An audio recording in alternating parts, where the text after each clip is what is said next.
အရင်ခေတ်ကစစ်တပ်နဲ့စစ်တပ်လော်ဘီတွေပြောလို့ရှိတဲ့စကားတစ်ခုရှိပါတယ်။စစ်တပ်တာမရှိရင်တိုင်းပြည်ဘာဖြစ်သွားမယ်ထင်တယ်လေတဲ့။အခုလဲ NUG နဲ့ NUG လော်ဘီတချို့စီကနေ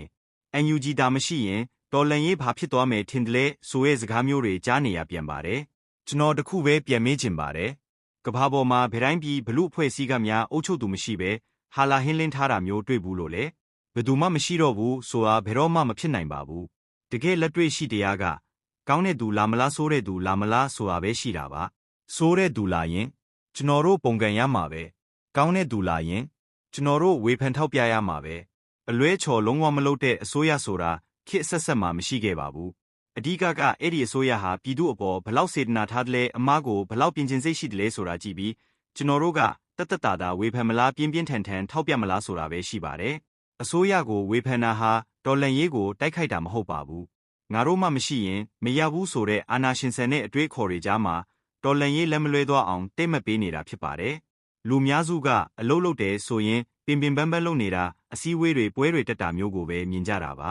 ။တကယ်တော့ဝေဖန်ထောက်ပြခြင်းဆိုတာတိုင်းပြည်တစ်ခုတော်လှန်ရေးတစ်ခုအတွက်ဦးနောက်ကလုပ်ပေးရတဲ့အလုပ်ပါ။တုံးချချင်တာပဲဖြစ်ဖြစ်အကောင်းဖြစ်စေလို့ပဲဖြစ်ဖြစ်အဲ့ဒီဝေဖန်မှုတွေကနေကိုယ့်အတွက်ဘာသင်ခန်းစာရမလဲကြည်ပြီးယူတတ်ရင်ကောင်းကျိုးကြီးပဲရမှာပါ။ဝေဖန်ထောက်ပြခြင်းကြောင့်ရလာမဲ့ကောင်းကျိုးတွေကတော့နံပါတ်1အမားအတွက်ကုန်ကျစရိတ်ကိုတက်တာခြင်း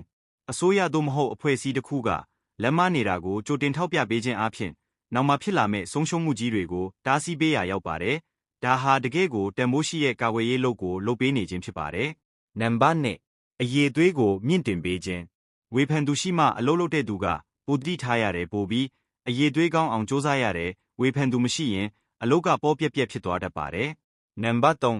လမ်းမလွဲအောင်ထိန်းချောင်းပေးခြင်းအစိုးရတရက်သို့မဟုတ်အဖွဲ့အစည်းတစ်ခုကိုစောင့်ကြည့်ပေးတာဟာတော်လှန်ရေးရဲ့လုံခြုံရေးအလုတ်ကိုလုပ်ပေးနေတာနဲ့အတူတူပဲဖြစ်ပါတယ်။နံပါတ်4အများအတွက်အတန်ဖြစ်ပေးခြင်းလူတိုင်းကမပြောရဲကြဘူးအဲ့လိုလူတွေအတွက်အခက်ခဲတွေကြားကနေရဲရဲဝံ့ဝံ့ပြောပေးတာဟာငြင်းခံနေရတဲ့ပြည်သူတွေအတွက်ကိုယ်စားလှယ်အလုတ်ကိုလုပ်ပေးနေတာပါ